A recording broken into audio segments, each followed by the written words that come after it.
There ain't no sugarcoating, there ain't no nothing in. It ain't not one human being that's not gonna check in. If you wanna come in their airspace, you're gonna check in. You can choose not to, and it's gonna be a problem. The youngsters get out and then they have to have an experience before they realize I should have checked in.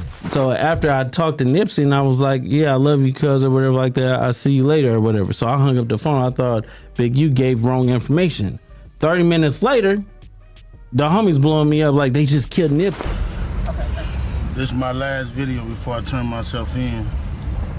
I'm with my family. Talk to my sons, I talk to everybody, man. I'm just saying, going to deal with this fight. We have just learned new details that Henley turned himself in. Earlier, Air 7 was overhead as some of the alleged gang members were being processed at the FBI's LA field office. 19 were indicted.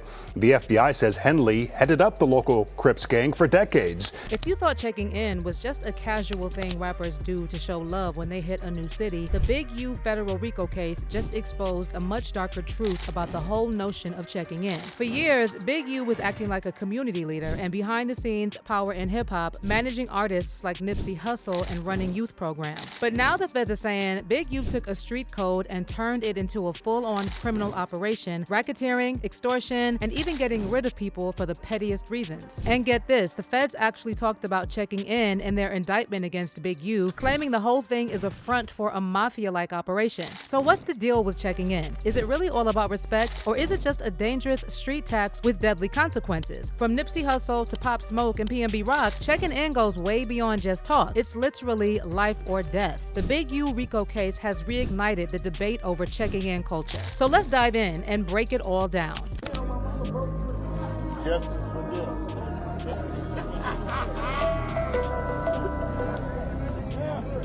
Your boy would have been there like, yeah, You did. You did. Eugene Big U Henley just got hit with a major federal RICO case. And what's making headlines isn't just the charges, it's the spotlight on the long-rumored check-in culture in hip-hop. Big U is a prominent figure in Los Angeles hip-hop and street culture who gained recognition as a former leader of the Rollin' 60s Crips in the 1980s, and later transitioned into roles as a music executive and community activist. Big U already served 13 years in prison after getting caught in 1991 trying to rob an undercover cop for 33 pounds of cocaine. Since then, he's been deep in the rap game, managing big names like Nipsey Hussle and Corrupt. He even launched a nonprofit in the early 2000s. But now that same organization is at the center of fresh drama, and prosecutors are claiming Big U was funneling donations from celebs like Draymond Green and Shaq straight into his own pockets instead of the community. But whatever community activism Big U was doing, those days are over, because on March 20th, he turned himself in to federal authorities after being accused of running a deadly street empire and a mafia-like racket. This is my last video before I turn myself in. I'm with my family. Talk to my sons, I talk to everybody, man. I'm just saying, going to deal with this fight, see what it is. I just want y'all to know, all this stuff is quagmire. Shit is all bullcrap. According to the federal indictment, Big U and 18 others were involved in serious crimes like extortion, kidnapping, fraud, embezzlement, human trafficking, and murder. U.S. Attorney's Office announcing charges against Eugene Henley Jr. Authorities say Henley is responsible for murder, drug, and human trafficking. Also extortion and even COVID fraud. He's facing federal racketeering conspiracy charges. Prosecutors say Henley masquerades as a legitimate businessman and reformed gang member, often appearing on podcasts and media outlets. But it's a front for a wide-ranging criminal enterprise. He has maintained the image of an entertainment industry entrepreneur running a music label. The facts alleged in the complaint paint a very different picture. It is one a thief, a liar. If Big U is found guilty, he's looking at a sentence of hundreds of years in prison. In other words, he's not going home. But what really has the streets and the blogs buzzing is how this case puts a spotlight on a behind-the-scenes rule that shaped hip-hop for years, the infamous check-in. In fact, in the official complaint against Big U, the prosecutors directly name and explain the whole concept of checking in. The complaint states, the check-in is a term used when someone travels outside of their home city to another city. During that travel, the individual must check in or meet with the local street representative of said city to pay a tax or fee for permission both to move about freely and to have an event or conduct business in that city without the risk of harassment or danger from criminal elements. Now, as for Big U, he's never been shy about claiming he's the man who big names need to check in with when they touch down in LA. In fact, it was a major part of his whole image. He even had a podcast called Checking In with Big U and always claimed that checking in is simply about showing respect. When I go to Chicago, I respect Chicago wholeheartedly. I check in. When I go to Atlanta, I check in. When I go places, I check in. And I don't think nobody is safe. I know dudes right now from LA who are actual gang members who have been robbed for their jewelry, who real killers. Like who really real, like if he ever find out who did that, he gonna knock everybody down. You understand what I'm saying? You just caught slipping. You know, that's how it is. You know what I mean? And you try your best not to be slipping. And if you have the means not to, why do it? You know what I mean? And it's just about, sometimes it's about respecting, you know, yourself and then trying to get home. So, I mean, you know, I hear a lot of back and forth on that. But, I mean, I don't know that it's a perfect answer other than me, myself, I check in. Back in 2021, Big U was also featured in the docuseries Hip Hop Uncovered, which took a deep dive into the whole check-in culture that's been lurking behind the scenes in the industry for years. I got enough to go around. If I was to describe Big U's role in rap, he would definitely be the Godfather. Turns out, being loud and proud about the whole check-in game might have backfired on Big U because it definitely got the feds watching. Based on the indictment, the feds were big fans of Hip Hop Uncovered, and they even reference it several times in the case, including the part where Big U says, if you don't pick up the phone, that can mean death for somebody. And the prosecutors even quote the lyrics of the Checkin' In with Big U theme song. The complaint states, Henley hosted a podcast titled Checkin' In, the opening theme song of which explained, when you hop off the plane, check in. Penthouse suite, check in. When your feet hit the street, check in. Because if not, ish get hot, you better check in. According to the indictment, the check-in included both a payment to the Big U enterprise as well as requesting permission from Henley to conduct certain activities, including acts of violence that were sanctioned by the Big U enterprise. Big U's indictment didn't just shake up LA's streets, it reignited one of hip-hop's most heated debates. What does checking in really mean? For years, it's been an unspoken rule in the rap world, a mix of street respect, survival instincts, and city politics. In major hubs like LA, Houston, NYC, Detroit, Miami, and ATL, artists are expected to show love to the local shot callers. And the message is, respect the turf or risk the consequences. But now that the feds are saying Big U took that street tradition and flipped it into a full-blown criminal hustle, the culture is faced with the uncomfortable question, is checking in about respect or just extortion in disguise? Well, the answer depends on who you ask. Some artists, especially those from gang-tied areas, see it as a safety move and a sign of loyalty. Others think it's outdated, unnecessary, or just a slick way to shake people down. Back in 2018, Ice-T spoke on it during a sit-down with Revolt, and he actually defended the concept of checking in, saying it's not just a sign of respect, but also a safety measure that can save you from getting in trouble when you're outside your city. I said, I check in. There's nothing wrong with checking in. Just check in. If you come to LA, check in with me. I'ma say, don't go to that neighborhood, don't go over there. I might save you a bad decision. If you're fortunate enough to have people, call them and let them know you're coming through. Every one of these rappers, when they'd come to LA, they'd come to my crib and I try to show them a good time. You're supposed to have people. But there are also plenty of artists who flat out refuse to play the checking game. And in the era of social media, saying no to checking in has turned into a flex and a way to show you're moving on your own terms. Remember when the baby got pressed by a local crew while filming a video in East Atlanta? They tried to intimidate him, but he held his ground and made it clear that he's not checking in with nobody. What's up with y'all?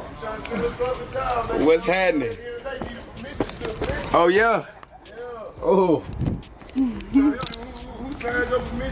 Ain't nobody signed up a permission slip for me. Mm-mm. Huh? Oh yeah. I ain't know that. Oh, okay. Okay. No cool. You said what? Nah. I don't know nothing I ain't get told about. Nah. Ain't none of that going on. Look, like I say, all the little youngins out there, that's cool. But they're cool. Hey, well, they're cool. They ain't got to me, but I ain't signing no permission slip nowhere. That ain't what I do. Hey, look. If you wanted to come politic, you could have came in politic. Hey, that's all good, big homie. They said he could have just came in politic. You know, that was real.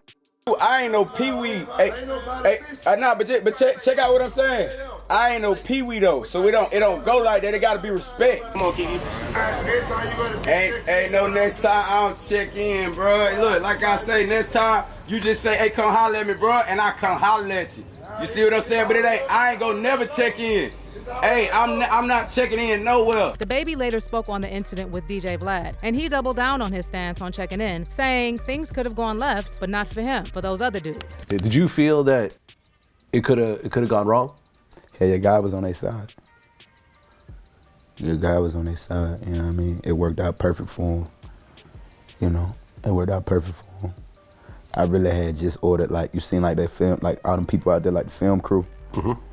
Yeah, I had just came down. It was just me and my brother, but I had just ordered like pizzas for like the whole film crew and shit, so everybody could, you know, and everybody could eat and shit. You know what I mean? I'm like, bro, go grab the pizzas and shit, bro. I went to grab the pizzas for the whole film crew, and like I had on like little shorts and shit. You know, I had to lighten up. I had on little shorts in order for me to do my little dance and shit, and you know, do what I do. Like I had to lighten up, so it worked out perfect for him. You know, as everybody probably know now. Well, I didn't see any security. Nah, I didn't even see really. It was just me. Everybody crew. else was doing that. Was there to do a job. Right. I had just met them that day. Everybody else was there. Like they don't, you know, they was there to do a job. They was scared as.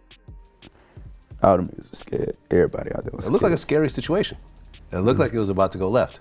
Yeah. But they ultimately walked away.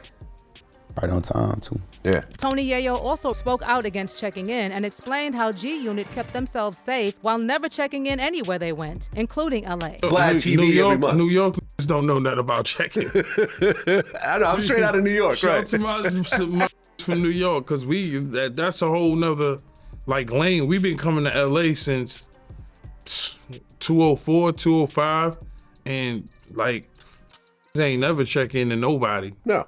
You know what I'm saying? Just go to their hotel and move militant. You know what I'm saying? When you move around the city, bro, you gotta be careful. And that's just, we dealing with G Unit. Had a lot of drama.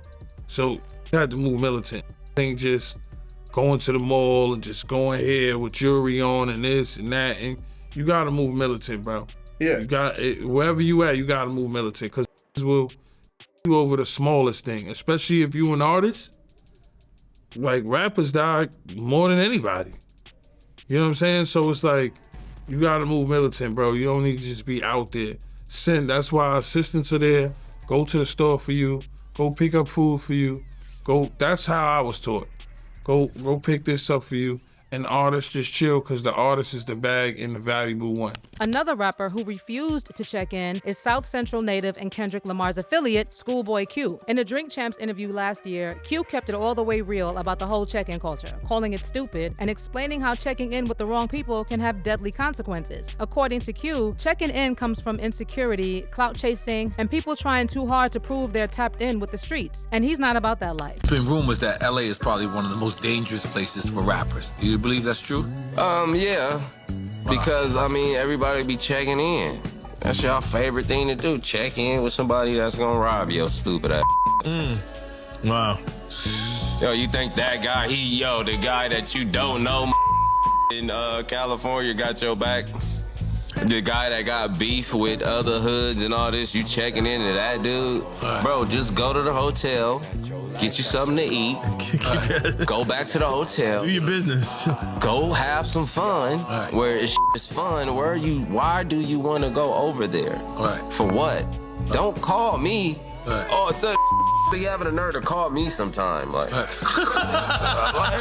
Like, what are you talking about, bro? I'm playing video games. My daughter got a soccer game tomorrow, bro. Grow the up. Like, I'm not about to drive over here to Beverly Hills and drop you off an ounce of weed. And Q might be onto something because the whole check-in convo always heats up after major tragedies in the rap world. When Pop Smoke was killed in the Hollywood Hills in 2020, the internet exploded with theories about checking in when you touch down in LA. Pop was just 20 years old and probably didn't fully understand the layers of LA street politics. He was in town for a show, staying at a rental mansion, and he had posted photos on IG, accidentally revealing the address. And just hours later, he was gone. And this led to speculation among some hip-hop figures like Wack 100 that failing to check in is what led to Pop's murder. Now, if I gotta be in New York Tuesday, I'm gonna call over there, I'm gonna tell my team I'm gonna be there Tuesday.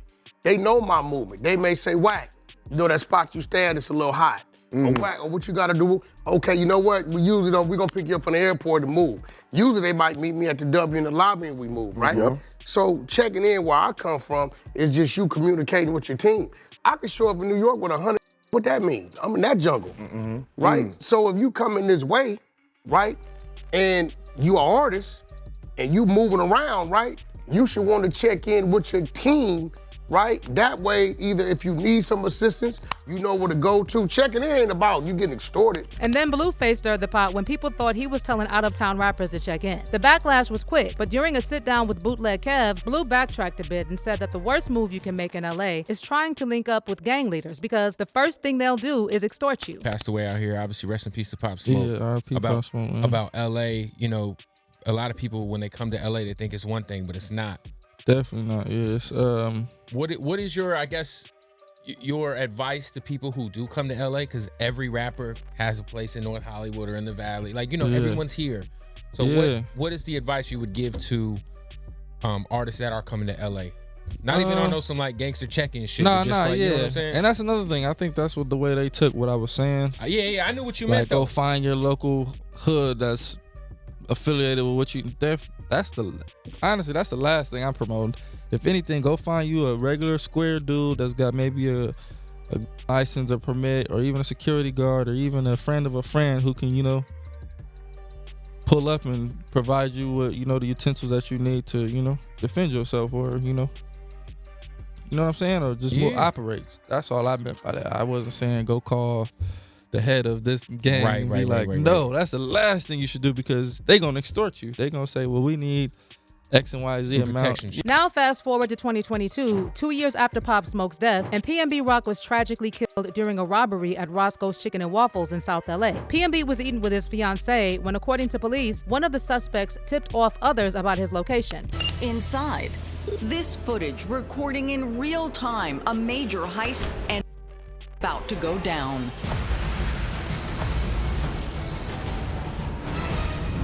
A spontaneous stop at an iconic Los Angeles restaurant collides with gold, greed, and bullets, ending in carnage and one of the East Coast rising rap stars lying in a pool of blood.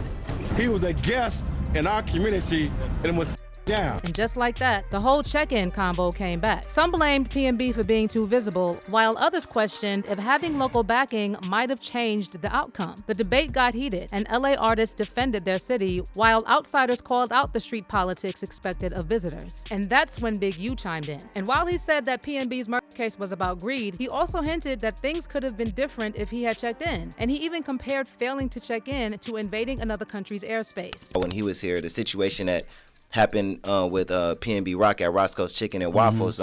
You know, when it come down to that situation and everything like that, what are your thoughts on what happened to PnB? I mean, it could happen to everybody. Just to be honest with you, I spoke on that. It's about greed. You know what I mean? Greed, envy, same thing I did. I mean, I did that. I was on the other side of, I grew up and I lived on the other side of what PnB Rock was. And we, in our lost mentality, we didn't see it like I see it now as an adult. So I would be remiss to speak of it, of how it was, because I mean remiss to speak of it now, to speak to a kid, because I was that kid before. I was that person younger. And then when you hear the politics of it, you hear that the father may have had something to do with it, and that's foreign to me. That part is foreign to me, because You're telling your offspring to go do something, and it's not sending them to war, it's sending them to go rob something. But I mean, you know, we in LA. Yeah. When I go to Chicago, I respect Chicago wholeheartedly. I check in. When I go to Atlanta, I check in. When I go places, I check in. And I don't think nobody is safe. I know dudes right now from LA who are actual gang members who have been robbed for their jewelry, who real killers. Like, who really real killers. Like, if he ever find out who did that, he gonna knock everybody down. You understand what I'm saying? You just caught slipping. You know, that's how it is. You know what I mean? And you try your best not to be slipping. And if you have the means not to, why do it? Yeah. You know what I mean? And it's just about, sometimes it's about respecting, you know, yourself and then trying to get home. Yeah. There ain't no sugarcoating, there ain't no nothing in. It ain't not one human being that's not gonna check in. Let me give you on a bigger scale. The United States of America and all these countries have what is called airspace. Yeah. If you invade their airspace with a plane, they consider that an act of war. If you want to come in their airspace, you're gonna check in. You can choose not to, and it's gonna be a problem. If dudes come and you move it in a certain way, if you choose not to check in, suffer the consequences. You figure like you got something that's bigger than what is there. To be clear, neither Pop's nor PnB's murder was officially linked to not checking in, but both got wrapped into that narrative. The idea that rolling through LA without local ties is risky isn't just talk. It's something a lot of artists actually believe. And in a world where rappers now post their every move in real time, visibility has never been more dangerous. But it's not just LA. There's also that whole situation with Takeoff, who was tragically killed in a private Halloween party in Houston, surrounded by major names in both hip-hop and the city's street scene. So naturally, people started asking, how come he wasn't protected? Especially since Jay Prince's son was there that night and was allegedly in charge of keeping Migos safe while they were in Houston. That's when Jay Prince got hit with the claims that he forces artists to check in when they hit Houston as a way to extort them. Now, Prince denied all these allegations and claimed he's never extorted anyone, but he also hinted that those who do check in definitely get preferential treatment over those who move on their own. They was there with the homie, and whenever he decide to speak, he gonna validate everything we saying. Quavo, you know what I mean? Because he know he was never abandoned. He know he was never disrespected. He know every time he have came to Houston, it's been nothing but love and respect. That's why he came so many times. I mean, we don't have time for no suck shit like that. You know, now a lot of people from the different police departments and all these different people want to insinuate like we extorting people. They have to check in. Man, that ain't no money in that shit. I wouldn't have.